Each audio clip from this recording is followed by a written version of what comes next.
नमस्कार, दृष्टि in news में आपका स्वागत है। मेरा नाम है नील।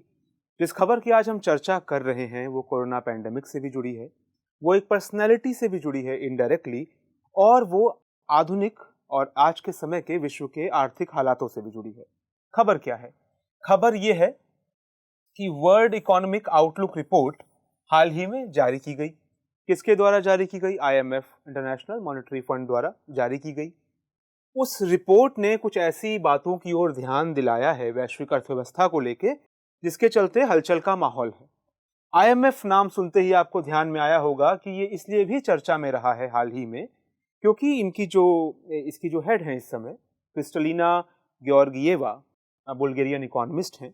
उन पर जब वो वर्ल्ड बैंक में थी इससे पहले, तो उन पर आरोप लगते रहे हैं कि उन्होंने ease of doing business report में चाइना को फायदा पहुंचाने के लिए कुछ बदलाव करवाए। IMF ने कहा है कि इस बात के सार्वजनिक होने के बाद भी वो इन आरोपों को मानने से इनकार करता है और अपनी इस समय की हेड जो है क्रिस्टलिना मोहतरमा, उनके पीछे ताकत से खड़ा है। तो इस चलते भी IMF न्यूज में था। बहरहाल हम तो इस रिपोर्ट की चर्चा करेंगे, तो जान लेते हैं कि चर्चा का प्रारूप क्या होगा। हम बात करेंगे कि खबर क्या है। हम इस रिपोर्ट को जारी करने वाली संस्था IMF, अंतर्राष्ट्रीय मुद्रा कोष, इसके बारे में भी जान लेंगे, जो जानने लायक है एग्जाम पर्सपेक्टिव से। उसके बाद हम इस रिपोर्ट की चर्चा करेंगे कि ये रिपोर्ट किन चीजों के बारे में बात करती है। हम वर्तमान रिपोर्ट के आंकड़े की बात करेंगे और जो दो चिंताएं इस रिपोर्ट में मुख्य तौर पर हाईलाइट की गई हैं IMF द्वारा, हम उन बातों की चर्चा करेंगे। वो दो बातें होंगी आर्थिक भिन्नता और उसके क्या कारण इस रिपोर्ट में गिनाए गए हैं, और किस प्रकार से जो रोजगार वृद्धि है वो उत्पादन में जो सुधार हो रहा है उससे कम रहने की उम्मीद है। तो इस पर भी चिंता जताई है IMF ने इस रिपोर्ट में हम इसकी भी बात करेंगे। इन सब चिंताओं के अलावा जो ग्लोबल चिंताएं इस रिपोर्ट से सामने आई हैं, उजागर हुई हैं, हम उन चिंताओं की बात करेंगे। हम कुछ समाधान जो सोचे जा रहे हैं, हम उन समाधानों की भी बात करेंगे, और इसके बाद आपके सामने एक प्रश्न होगा जिस पर आप सोचिएगा और उत्तर लेखन का अभ्यास कीजिएगा। तो बहरहाल खबर ये थी कि क्यों ऐसा माना जा रहा है कि जो रोजगार हैं उनमें उनकी जो ग्रोथ है उसमें अभी भी एक कमी रहेगी, भले ही जो GDP है देशों का उसमें इजाफे का जो रेट है वो नॉर्मल या प्री पैंडेमिक टाइम्स जितना हो भी जाए। तो इस चलते ये पूरी बात कहां पे आई? IMF की वर्ल्ड इकोनॉमिक रिपोर्ट में ये कहा गया कि जो एम्प्लॉयमेंट की ग्रोथ है उसमें बहुत कमी रहेगी, भले ही वैश्विक अर्थव्यवस्थाएं जो हैं वो अपनी पुरानी ग्रोथ को अचीव कर भी लें। तो हम जान लेते हैं कि IMF है क्या।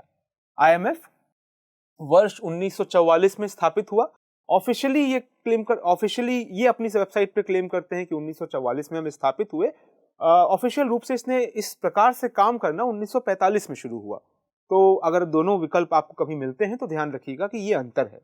इसके अलावा वर्तमान में इस समय 190 देश इसके सदस्य हैं, यानी पूरे वैश्विक अर्थव्यवस्थाओं का परिदृश्य इसके अंदर संचालित होता है एक तरह से। तो 190 देश इसके सदस्य हैं।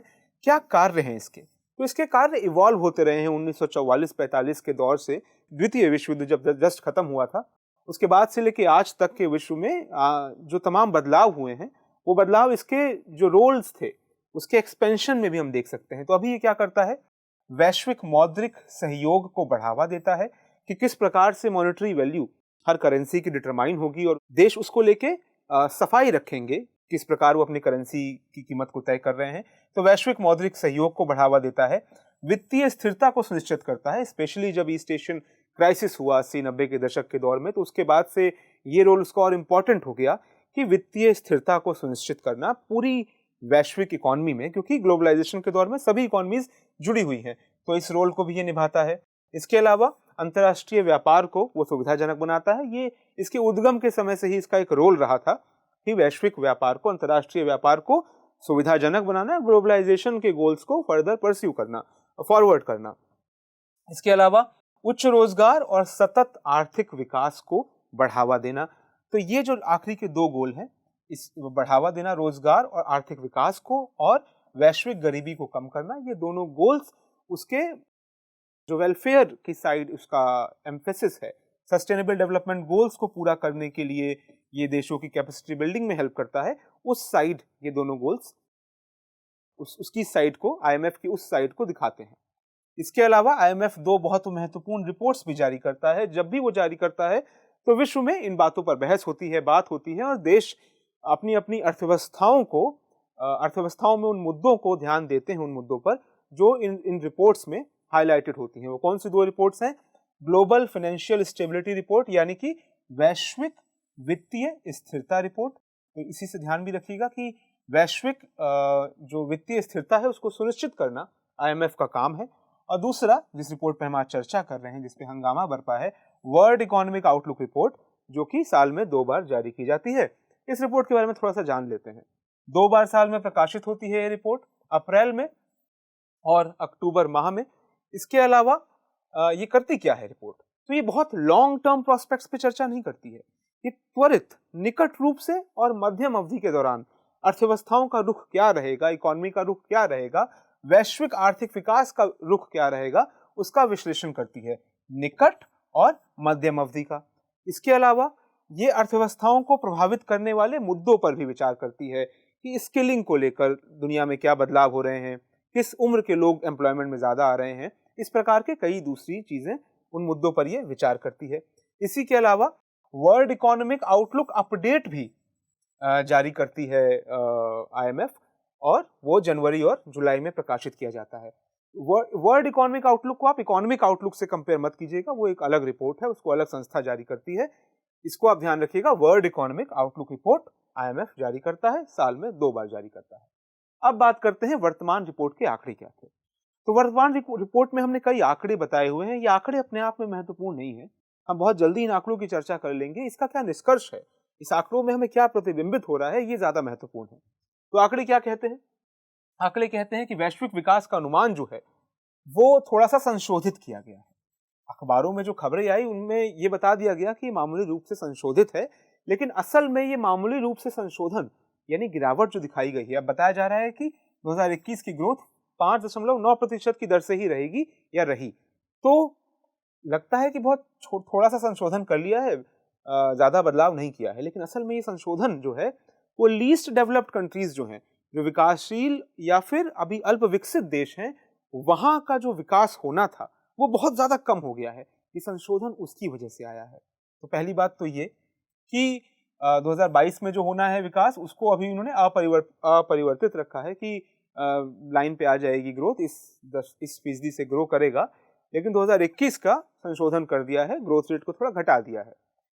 इसके अलावा क्या बोला है कि विकसित अर्थव्यवस्थाओं की जो ग्रोथ है वो 2021 में 5.2% की दर से होगी, जबकि उभरते बाजार और विकासशील अर्थव्यवस्थाएं 6.4 की दर से ग्रो करेंगी। ये भी डेटा बहुत इंपॉर्टेंट नहीं है, क्योंकि आपको देखकर तो लग सकता है डेटा को कि भाई उभरते बाजार ज्यादा तेजी से ग्रो कर रहे हैं, ऐसा नहीं है। कहा जा रहा है कि उभरते बाजार तो बहुत जल्दी ही अपने प्री पैंडेमिक, कोरोना से पहले वाले समय काल की अर्थव्यवस्था की ऊंचाइयों को पा लेंगे, लेकिन विकासशील देशों को ज्यादा समय लगेगा। तो केवल इन आंकड़ों पे मत जाइए, इन आंकड़ों के पीछे जो फाइनल प्रिंट्स हैं, उसके जो अर्थ हैं वो ये हैं कि विकसित अर्थव्यवस्थाएं जल्द ही अपने प्री कोरोना लेवल को पा लेंगी, जबकि विकासशील और उभरते बाजारों को अभी समय लगेगा। इसी प्रकार के आंकड़े भारत और विकासशील एशिया के लिए दिए गए, भारत, चीन और फिर पूरे विकासशील एशिया के लिए भी दिए गए हैं। इन आंकड़ों पर बहुत ध्यान नहीं देने की जरूरत है। 2 बातें महत्वपूर्ण हैं। क्या संशोधन किया है आईएमएफ ने? ये बोला है कि ग्रोथ उतनी नहीं रही जितनी हमें उम्मीद थी। हम चर्चा करेंगे कि ग्रोथ उतनी क्यों नहीं रही, बट नहीं रही उतनी, और उसमें भी ज्यादा रोल किन अर्थव्यवस्थाओं ने निभाया है? तो जो उभरती और जो अल्प विकसित अर्थव्यवस्थाएं हैं, उनमें जो ग्रोथ की कमी आई है उसने इस संशोधन में ज्यादा रोल निभाया है। एक दूसरी बात क्या कि अर्थव्यवस्थाएं जो विकसित हैं वो अपने प्री पैंडेमिक लेवल को अचीव जल्दी ही कर लेंगी, लेकिन विकासशील और अल्प विकसित अर्थव्यवस्थाओं को इसमें ज्यादा समय लगेगा। तो ये 2 बातें हैं जो हमने इससे जानी। कुछ और आंकड़े जान लेते हैं कि सबसे जो उभरते बाजार और मध्य आय वाली अर्थव्यवस्थाएं हैं वो 2021 में इतने दशमलव से ग्रो करेंगी, 2022 में 5.1 से ग्रो करेंगी। निम्न आय वाली अर्थव्यवस्थाएं, और यहाँ पे एक विषमता आप देख सकते हैं, एक डिफरेंस, डाइवर्जेंस आप देख सकते हैं। निम्न आय वाली विकासशील अर्थव्यवस्थाएं मात्र 3 की दर से 2021 में ग्रो करेंगी और 22 में 5.3, यानी कि जो सबसे पिछड़ी अर्थव्यवस्थाएं हैं वो और पिछड़ती जाएंगी इस दौड़ में जो कोरोना के बाद से वापस शुरू होने की उम्मीद है। इसके अलावा जो दो केंद्रीय बिंदु इस पूरे के आधार पर, दो केंद्रीय बिंदु, जो दो केंद्रीय चिंताएं इस रिपोर्ट में जाहिर की गई हैं, वो ये हैं कि पूरे विश्व में एक आर्थिक भिन्नता बढ़ेगी, एक आर्थिक विषमता बढ़ेगी, जो विकसित और विकासशील अर्थव्यवस्थाएं हैं उनके बीच भी, और जो विकसित और अल्प विकसित अर्थव्यवस्थाएं हैं उनके बीच भी। तो जो खाई है अमीरी और गरीबी की, वो वैश्विक अर्थव्यवस्था के संदर्भ में भी चौड़ी होती जा रही है। दूसरी, जो रोजगार वृद्धि है, वो उत्पादन में जो सुधार हो रहा है उसके सुधार से भी कम रहेगी। तो ये दो मुख्य चिंताएं हैं। ये दो मुख्य चिंताएं क्यों हैं, इनके पीछे के क्या कारण हैं, आइए चर्चा करते हैं। पहले चर्चा करते हैं कि आर्थिक भिन्नता के बढ़ने के क्या कारण रहे हैं।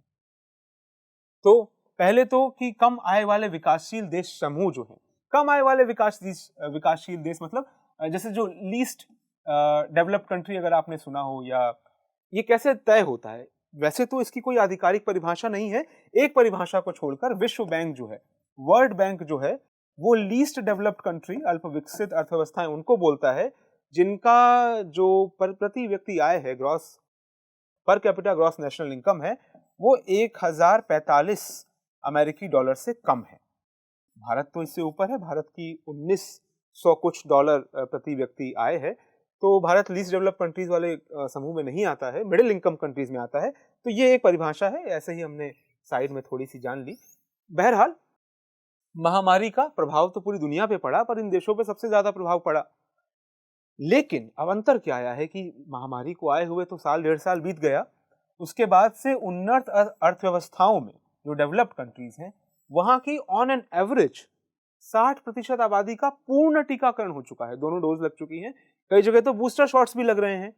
लेकिन जो कम आय वाले देश हैं, वहां पे लगभग 96% आबादी अभी भी अनवैक्सीनेटेड है, वहां तक टीका नहीं पहुंच पाया है। तो एक तो टीके की पहुंच में बहुत बड़ी असमानताएं हैं, जिसके कारण आर्थिक भिन्नता बढ़ी है, क्योंकि इकोनॉमिक एक्टिविटी चालू ही नहीं हो पा रही है उन देशों में, क्योंकि अभी भी वहां पे पेंडेमिक का खतरा, वेव्स का खतरा है, लागू है। इसके अलावा जो दूसरा कारण है वो ये है कि नीतिगत समर्थन जो कई सरकारों ने तो दिया ही नहीं, दे ही नहीं पाए, उनके पास वो बैंडविड्थ ही नहीं था, उनके पास वो अतिरिक्त आय साधन ही नहीं थे कि वो इस समस्या से निपटने के लिए अतिरिक्त साधन मुहैया करा पाए। और जिन देशों ने कराए भी, संबंधित सरकारों द्वारा प्रदान की जाने वाली सहायताएं जो प्रदान की भी गई, वो ऐसे देशों में जल्द ही वापस ले ली गई। जो एक्स्ट्रा स्टिमुलस पैकेज आए थे, जो कई तरह की योजनाएं आई थी, वो बहुत जल्दी बंद कर दी गई। उनका पूरा असर, उनका पूरा फायदा अर्थव्यवस्थाओं को नहीं मिल पाया। तो ये दो कारण हैं, टीके की पहुंच में कमी, और दूसरा जो सरकारी नीतिगत समर्थन की आवश्यकता थी, वो समर्थन उस रूप में कम आय वाले विकासशील देशों को या अल्प विकसित देशों को नहीं मिल पाया है। इसके चलते आर्थिक भिन्नता बढ़ी है। और उभरती और विकासशील अर्थव्यवस्थाएं सख्त वित्तीय स्थितियों का सामना कर रही हैं। किस रूप में? सबसे पहले तो वहां पे वित्तीय घाटा बढ़ रहा है, क्योंकि जितने भी समय के लिए उन्होंने स्टिमुलस पैकेज लॉन्च किए या उत्पादकता में जो इकोनॉमी की कमी आई, इसका पहला असर ये पड़ा कि वहां की वित्तीय स्थिति खराब हो गई है ऐसे देशों की। तो इसके चलते ये आर्थिक भिन्नता और बढ़ेगी।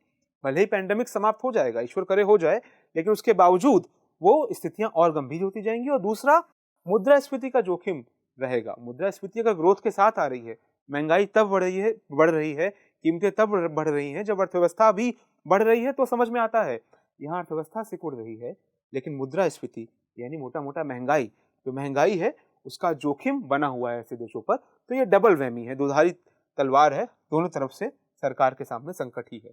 और उस उत्पादन में कमी के बावजूद नीतिगत समर्थन में सरकार द्वारा जो मुहैया कराया जा सकता था ऐसे देशों में, उसकी भी कमी है।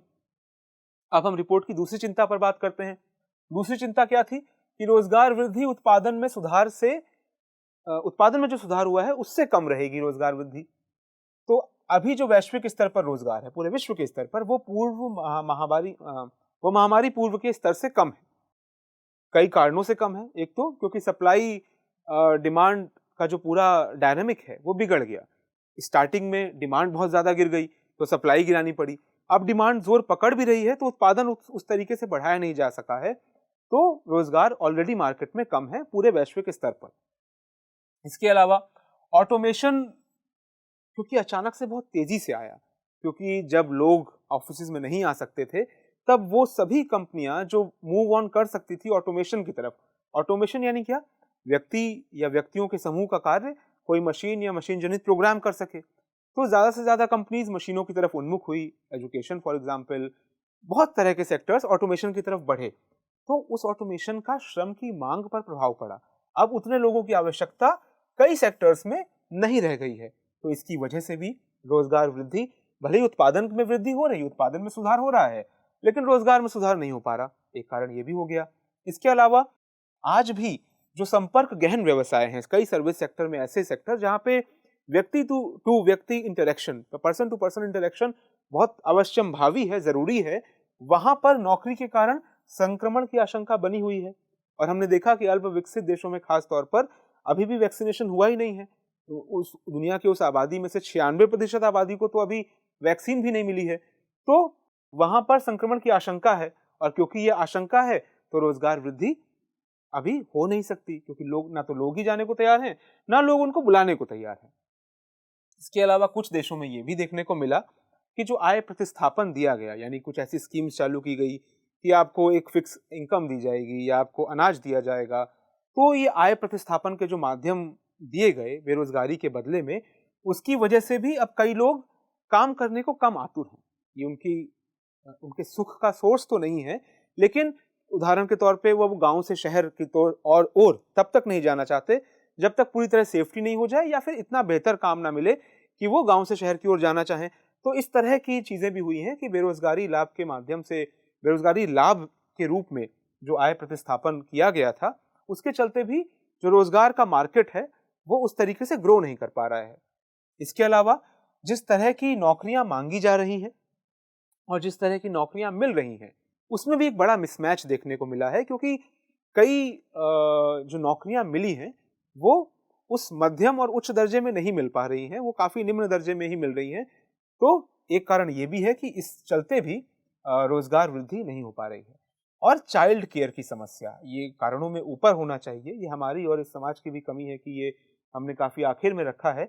लेकिन हुआ ये कि कोरोना के बाद से जो महिलाएं वर्कफोर्स से वापस घरों में लौटी हैं, अब उनको वापस वर्कफोर्स ज्वाइन करने में कई तरह की समस्याएं आ रही हैं। कोरोना के टाइम में चाइल्ड केयर, जो कि वैसे भी मुश्किल से मुहैया होता था, अब उसकी मुश्किलें और बढ़ गई हैं। तो चाइल्ड केयर की समस्या, महिलाओं के वर्कफोर्स वापस ज्वाइन करने में जो बाधाएं हैं, उसकी वजह से भी रोजगार वृद्धि में कमी आई है। तो ये 6 कारण थे जिसकी वजह से दूसरी चिंता आईएमएफ ने अपनी रिपोर्ट में दर्शाई है। इसके अलावा और क्या चिंताएं हैं? चिंता यह है कि जो युवा और निम्न कुशल श्रमिक हैं, उनकी स्थिति प्राइम एज और उच्च कुशल श्रमिकों से ज्यादा खराब है। तो युवा का मतलब तो आप समझ गए, प्राइम एज क्या होता है? तो युवा श्रमिक माना जाता है 15 से 24 साल। तो भारत के संदर्भ में आप समझ लीजिए कि 18 से 24 साल के लोग जो वर्कफोर्स में आते हैं या आना चाहते हैं, प्राइम एज 24 से 55 साल, इस तरह का रिटायरमेंट एज तक वो प्राइम एज होता है। तो इनकी तुलना ज्यादा खराब है, इनकी स्थिति ज्यादा खराब है। ये समस्या की बात क्यों है? क्योंकि यही लोग तो आगे चल के जब तक प्राइम एज में पहुंचते हैं तो वेल ट्रेन्ड हो चुके होते हैं, वेल स्किल्ड हो चुके होते हैं, आगे ग्रो कर सकते हैं और अपने साथ पूरी अर्थव्यवस्था को, पूरे समाज को आगे उठाते हैं। लेकिन उनकी स्थिति ज्यादा खराब है। दूसरी, जो निम्न कुशल श्रमिक हैं, जो भारत जैसी अर्थव्यवस्थाओं में खास तौर पर जहां पे अनऑर्गेनाइज सेक्टर ज्यादा बड़ा है, वहां पर इनकी स्थिति का खराब होना और भी बड़ी चिंता का विषय है। उच्च कुशल श्रमिक वर्ग की स्थिति फिर भी थोड़ी बेहतर है। दूसरी एक चिंता और एक्स्ट्रा ये है। इसके अलावा इस बात को हम कर चुके हैं कि उत्पादन और रोजगार में सुधार के बीच का अंतर उभरते बाजारों और विकासशील अर्थव्यवस्थाओं में उन्नत अर्थव्यवस्थाओं की तुलना में अधिक है। इसकी हमने बात कर ली कि विषमता किस प्रकार से डेवलप्ड और डेवलपिंग एंड लीस्ट डेवलप्ड इनके बीच बढ़ी है। तो फिर ऐसे में प्रश्न पर आने से पहले बात उठती है कि फिर किया क्या जाए, क्या सुधार किए जाने चाहिए। कुछ सुधारों की ओर ध्यान दिया जा रहा है। पहला सुधार क्या हो कि सरकारों द्वारा वो नीतिगत समर्थन दिया जाए। अगर स्टिमुलस पैकेज की जरूरत है, ग्रोथ नहीं हो रही है अर्थव्यवस्था में, तो सरकार को कैपिटल एक्सपेंडिचर करने की जरूरत है। जब सरकार इस तरह का एक्सपेंडिचर करती है, जब उदाहरण के तौर पर मोटा मोटा इंफ्रास्ट्रक्चर में उदाहरण के तौर पर जब इन्वेस्टमेंट करती है, तो उसका मल्टीप्लायर इफेक्ट होता है। उससे कई तरह के रोजगार पैदा होते हैं, बाजार में पूंजी का वितरण होता है उसी के बहाने, क्योंकि सरकार वो पैसा डाल रही है। तो सरकार जब 100 रुपए डालती है तो कई गुना होकर अर्थव्यवस्था को भारी बनाता है, अर्थव्यवस्था को विशाल बनाता है। तो नीतिगत समर्थन की आवश्यकता है। स्टिमुलस पैकेज जिस सेक्टर को चाहिए उसका अवलोकन कर कर उसको दिए जाने की आवश्यकता है। दूसरा, ऑटोमेशन के दौर में हम देख रहे हैं कि रीस्किलिंग की जरूरत पड़ रही है। ऐसा नहीं है कि ऑटोमेशन की वजह से नौकरियां समाप्त हो जाएंगी, नौकरियां हमेशा रहेंगी। कंप्यूटर के एज में कहा गया कि नौकरियां खत्म हो जाएंगी, मोबाइल फोन आने लगा तो कहा गया नौकरियां खत्म हो जाएंगी। खत्म नहीं होती हैं, कुछ नई तरह की नौकरियां बन जाती हैं। अब उन नौकरियों के लिए नए तरह के लोग चाहिए होंगे। सरकार को पहले से तैयार रहना होगा कि ऑटोमेशन का दौर तो आ चुका है, अब क्या इसके लिए सरकारें तैयार हैं, अर्थव्यवस्थाएं तैयार हैं? जो निम्न स्किल्ड लोग हैं, जो लेस स्किल्ड लोग हैं, उनकी स्किलिंग पर ध्यान देना होगा, और जो ऑलरेडी स्किल्ड भी हैं उनकी रीस्किलिंग पर ध्यान देना होगा। ऐसी योजनाएं हमें लानी होंगी। इसके अलावा और क्या किया जा सकता है? रोजगार को एक प्रमुख मुद्दा मानना होगा, क्योंकि जब रोजगार सृजित होता है किसी अर्थव्यवस्था में तो वो बहुत इंपॉर्टेंट होता है अर्थव्यवस्था के बढ़ने के साथ साथ अपार जनसमूह के भी बढ़ने के लिए। चीन ने जो किया अपने 30 वर्षों में, 70 के दशक से 90 दशक के बीच, या भारत ने जो किया पिछले 10-20 वर्षों में, वो इसीलिए हो पाया क्योंकि बहुत सारे लोग मध्य वर्ग में मूव किए निम्न वर्ग से। वो कब हो पाता है? जब उचित संख्या में रोजगार मुहैया हो। तो ये तीसरी बात हो गई। इसके अलावा वैक्सीनेशन, जो कि अभी भी विश्व की एक बड़ी आबादी तक नहीं पहुंचा है, तो एक वैश्विक साझेदारी की जरूरत है कि वो वैक्सीनेशन, वो बेसिक सेफ्टी उन सभी देशों तक पहुंच सके, क्योंकि जब तक सभी सुरक्षित नहीं है, ऐसी महामारियों से कोई सुरक्षित नहीं है। तो ये चौथी बात हो गई। इसके अलावा वैश्विक संस्थान जैसे कि IMF हो गया, वर्ल्ड बैंक हो गया, इनको ये ध्यान देने की जरूरत है कि इस प्रकार की कैपेसिटी बिल्डिंग की जाए, इस प्रकार की योजनाएं लाने के लिए सहायता की जाए वैश्विक स्तर पर, कि जो विषमता बढ़ रही है आर्थिक रूप से, अगर वो खाई ऑलरेडी बहुत चौड़ी है। कोरोना जैसी महामारी ये खतरा उत्पन्न करती है कि वो खाई ऐसी हो जाए जो कभी पार्टी नहीं जा सकेगी। अगर वो ऐसी होती है तो विश्व कई नई चुनौतियों से जूझने के लिए बाध्य होगा। तो इन संस्थाओं का ये दायित्व है, IMF और वर्ल्ड बैंक जैसी संस्थाओं का, कि वो इसको होने से रोकें, ऐसी कैपेसिटी बिल्डिंग पे, ऐसी ग्लोबल पार्टनरशिप्स पे वो काम करें। तो ये सब हमने जान लिया। अब आपके सामने एक प्रश्न है, इस पर आप सोचिएगा, उत्तर लिखने का प्रयास कीजिएगा। प्रश्न है कि अंतर्राष्ट्रीय मुद्रा कोष द्वारा हाल ही में जारी वर्ल्ड इकोनॉमिक आउटलुक यानी WEO रिपोर्ट के आधार पर वर्तमान वैश्विक अर्थव्यवस्था का आकलन कीजिए। आप सोचिए, उत्तर लिखने का प्रयास कीजिए। मिलते हैं अगली कड़ी में।